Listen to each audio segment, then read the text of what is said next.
துன்பம் இருக்கிற எல்லாரும் நோய் தீர்க்க எல்லாரும் ஒன்றால் நிறைந்த அமைப்பை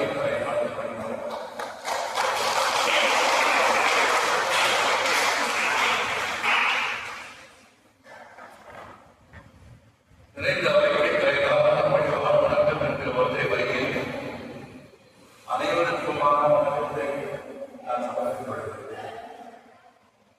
காலம் கருதி நான் பேச வேண்டிய பொருளில் பேசப்படுகிறது.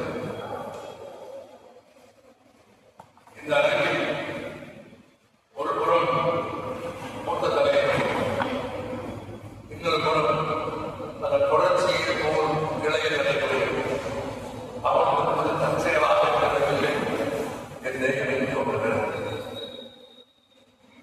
குழந்தைகளிடத்தில், அதுவும் பெண் குழந்தைகளிடத்தில் மகாராணி பாரதியாரை அறிமுகம் செய்யும் மிக அரிய நல்ல வாய்ப்பை தந்தமைக்காக திருக்கோவில் பொன்பார்ந்த திருவடிகளை நான் வணங்குகிறேன்.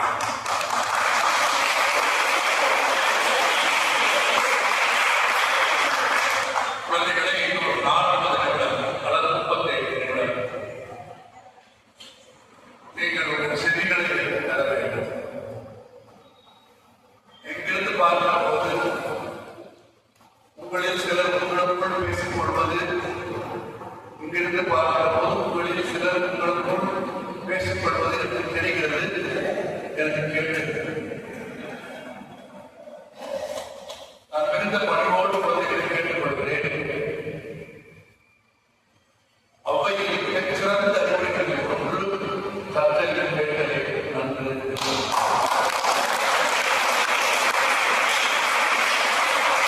இந்த நிகழ்ச்சியில் எந்த ஊரில் எந்த நிகழ்ச்சிக்கு போனாலும் யார் பேசினாலும் அவர்கள் பேசுவதை ஆழ்ந்து கேட்பதை வழக்கமாக சில சொற்கள், சில வாசகங்கள் உங்களுக்கு புரியாமல் கூட இருக்கலாம், உங்களுக்கு விளங்காமல் கூட இருக்கலாம். ஆனால் அவர்களை நினைவில் வைத்துக் கொண்டால் வளர்ந்து வருகிற போது வாழ்க்கை தருகிற அனுபவத்தில் என்றோ கேட்கிற சொற்கள் உயிர் பெற்று ஒரு புதிய பாதையை உங்களுக்கு தரும்.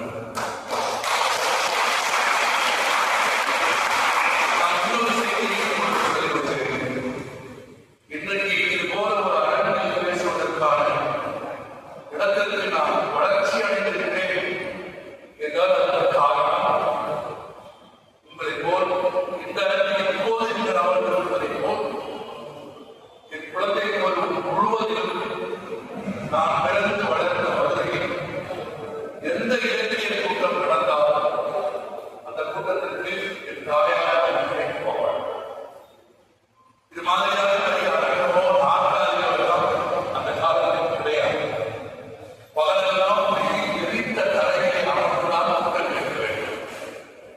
அப்படி பகலெல்லாம் எரித்த தரையில் அமர்ந்து கூட்டம் கேட்கிற போது உச்சமில்லாத சொல்றேன், மறுநாள் காலையில் இயற்கை உபாதைகளை தெரிந்து கொள்வது கூட கிடைக்கலாம். வயிறு சூடு பிடிக்கும். ஆனாலும் அதை பொறுத்து கொண்டு தரையில் அமர்ந்து தமிழகத்தின் மிகப்பெரிய சான்றோர்களை அறிக்கை பெற்றவர்கள் பேசுவதை கேட்டுத்தான் நான் உலகத்துக்கு வந்தேன்.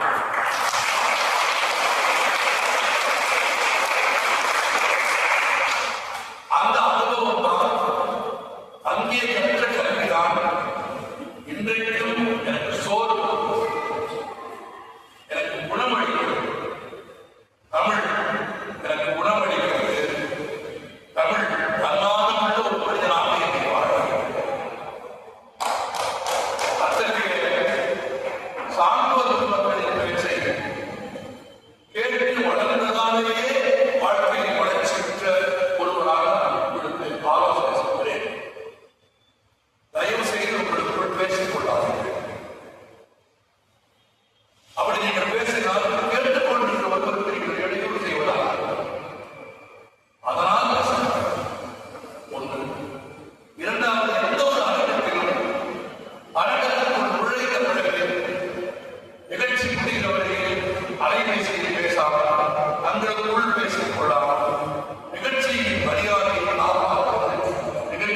கேட்கிறவர்கள் இருக்கிறார்கள். பேசுகிறவர்களுக்கு எப்படி சில ஒழுக்கமும் விதிகளும் இருக்கிறதோ அதுபோல கேட்கிறவர்களுக்கும் இருக்கிறது. எனவே இன்னும் ஒரு 30 நிமிடம் நீங்கள் இதுவரையில் கேட்டிருந்த பள்ளிக்கூடத்தில் பார்க்கிறார் ஒரு மகாத்மா காந்தியாரை அவர்கள் திறமைகளை மிக எளிய சொற்களில் நான் அறிமுகம் செய்து வைக்க விரும்புகிறேன். பெரியோர்களுக்கு நீங்கள் தவறாக புரிந்து கொள்ள வேண்டாம். இன்றைய பேச்சை முதன்மை பார்வையாளர்கள் அந்த குழந்தைகள் அவர்களுக்கு சொல்கிற செய்தி அங்கிருந்து கொஞ்சம் வரும். நீங்கள் கேட்டு பிழைத்தால் திரும்ப சொல்லுகிறேன், இல்லை என்றால்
நாடுகள் சபையில் வயதுக்கிழமைப்படி பார்த்தால்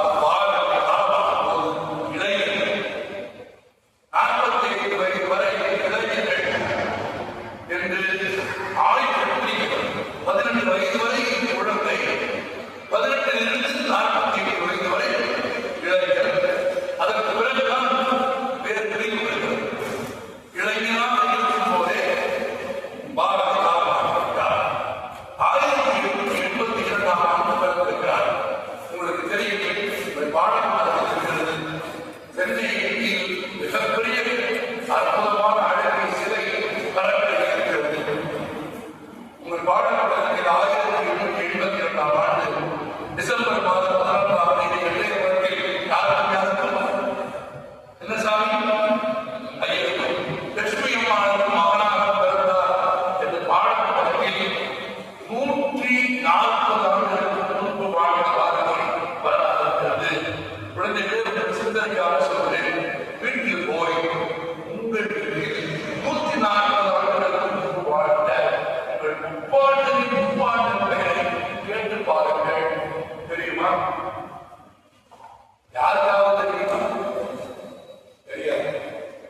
நம் ரத்தத்தில், நம் குருதியில், நம் உருவத்தில், நம் தோற்றத்தில் வாழ்கிற பதவியார் மரபணு ரீதியாக முன்னோர்களுடைய அணுக்கள் குலத்தில் இருக்கிறது என்றால் என் தாத்தனின் முப்பாட்டின் குருதியும் பலரும் தினமும் தோற்றமும் எனக்கும் இருக்கிறது என்றால் 140 ஆண்டுகளுக்கு குடும்பத்தில் வாழ்ந்த ஒருவரை பற்றி நம்முடைய ஒரு குறிப்பு இல்லை. ஆனால் திருநெல்வேலி மாவட்டத்தில் எட்டையபுரத்தில் ஒரு சிறிய கோயில் பரிசல் பூமியில் ஒரு சின்ன அகிலகாரத்திற்குள் ஒரு இருண்ட அறைக்குள் பிறந்த ஒரு கவிதை சூரியன் புகழ் உலகெங்கும் நிலையில் நிற்கிறது என்றால்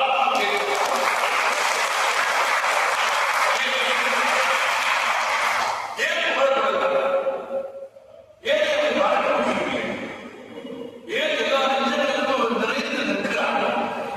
ஆலோசனை பற்றி பேச சொன்னால் ஆனந்தி இல்லாமல் ஆலோசனை பற்றி பேச முடியாது.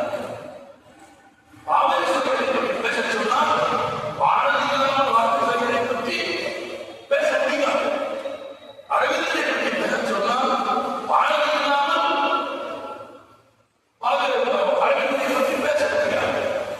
ஸ்ரீசுப்ரமணியனை பற்றி நீங்கள் பேச சொன்னால் பாரதியை இணைக்காமல் பேசவே முடியாது. சாமிநாதையை பற்றி பேசினால் கூட அந்த பெரும் களத்தில் கூட பாரதியை காட்சி அளிக்கிறார். பாரதியை இணைத்துக் கொள்ளாமல், பாரதியை சேர்த்துக் கொள்ளாமல், பாரதியோடு ஒப்பிடாமல் 150 ஆண்டு கால தமிழ் இலக்கிய வரலாற்றை எழுதவே முடியாது என்பதாக அப்படி பாரதி என்ன செய்தார்? உங்களுக்கு ரொம்ப சுருக்கமாக எளிய முறையில் சொல்லிவிடுகிறேன். தமிழில் 2000 ஆண்டு கால தமிழ் கவிதை வரலாற்றை படித்த உடனேயே ஒரு தமிழாசிரியரின், ஒரு உரையாசிரியரின் உதவி இல்லாமல் இன்னும் உங்களுக்கு புரிகிற மாதிரி சொல்கிறேன். போனார் மாசம் பாப்புலர் இல்லாமல் ஒரு தமிழாசிரியர், ஒரு உதவி ஆசிரியர், ஒரு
இந்தியாவில் பெண் குழந்தைகளின் திருமண வயது உங்களுக்கு தெரியுமா?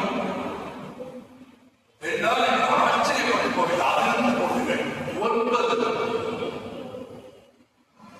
9 வயது குழந்தைகளை திருமணம் செய்து கொடுப்பார்கள். 9 வயது குழந்தைக்கு 15 வயது வயதை கல்யாணம் பண்ணி கொடுப்பார்கள். திருமணமான 2வது நாள் 3வது நாள் இந்த 15 வயது பையன் அவன் வீட்டு பகுதியில் இருக்கிற வாழை மரங்களில் இருக்கிற ஒரு வாழை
தன்சாதி உயர்ந்தது என்று கருதுங்க தாழ்ந்த உள்ளம் கொண்டவர்கள் நம்மோடு வாழ்ந்தார். உயர்ந்தவர் தாழ்ந்தவர் எவரும் இல்லை. பிறப்போக்கும் எல்லா உயிர்களும் வள்ளுவன் உலகத்துக்கே முதலில் சொன்னவர்கள் நான். சிவம் இல்லை. உங்களுக்கு ஒரு நகைச்சுவையான செய்தி தெரிவிக்கிறேன். முன்பு ஜனாதிபதியாக இருந்த தத்துவ வேதி ராதாகிருஷ்ணனை பார்த்து ஒரு ஆங்கிலேயர் கேட்டார், நாங்கள் ஆங்கிலேயர்கள் வெள்ளையாக இருக்கிறோம், ஆப்பிரிக்கர்கள் நல்ல கருப்பாக இருக்கிறார்கள், எங்கள் இந்தியர்கள் மட்டும் கருப்பு இல்லாமல் வெள்ளை இருக்கிறார்கள், இடைப்பட்ட புரோகமாக இருக்கிறீர்கள் என்று ஒரு ஆங்கிலேயர் கேட்டார். ராதாகிருஷ்ணன் முன்னுரையோடு சொன்னார், ஆண்கள் வெள்ளையாக இருக்கிறீர்கள், இன்னும் வேகாத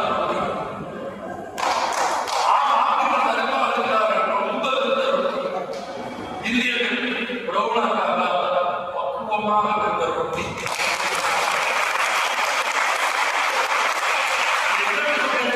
இரண்டாவது மனிதர்களை உயர்வுதான் பாராட்டிய வழக்கு, பிறப்பால் மனிதர்களை உயர்வு தாழ்வு பாராட்டிய வழக்கு, செல்வத்தால் மனிதர்களை உயர்வு தாழ்வு பாராட்டிய வழக்கு, ஏழை என்றும் அடிமை என்றும் எவரும் இல்லை இந்தியாவில் எழுதியார். சாதி பெருமைகள் இல்லை என்று எழுதியார். நான் உயர்ந்த சாதி, எனவே நான் வீட்டில் சாப்பிட மாட்டேன், என் வீட்டில் கொஞ்சம் அனுமதிக்க மாட்டேன், என் வீட்டில் கொஞ்சம் சாப்பாடு போட மாட்டேன் என்று இன்றைக்கும் பேசுகிற சிந்திக்கிற மனிதர்கள் வாழ்க்கை. குழந்தைகளே, நான் விளையாட்டாக எடுத்துக் கொள்ளாதீர்கள். 120 ஆண்டுகளுக்கு முன்பு நான் வாழ்க்கையை கொண்டேன். 120 ஆண்டுகளுக்கு முன்பு நான் புதுச்சேரியில் வாழ்ந்த இல்லத்தில் யாருடைய வீட்டுக்குள் எவரும் போக மாட்டார்களோ, யாரும் பார்க்கப்பட்டவர்கள் எவரும் தொடக்கூட மாட்டார்களோ, யாரை நான் பார்ப்பது கூட பாவம் என்று கருதுவார்களோ, அவர்களை தன் வீட்டிற்கு அழைத்து வந்து தன் வீட்டின் நடில் சமமாக இலை பரிமாறி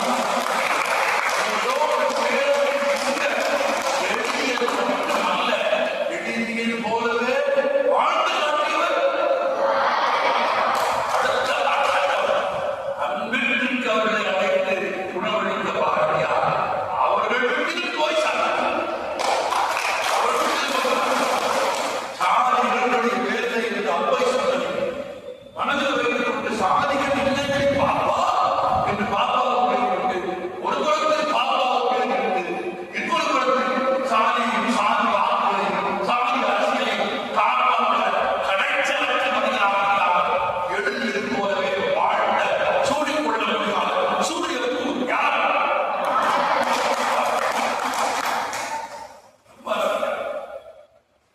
விரைவாக என்று சொல்கிறேன். 20 நூற்றாண்டு உங்களுக்கு உங்களுக்கு சேர்த்து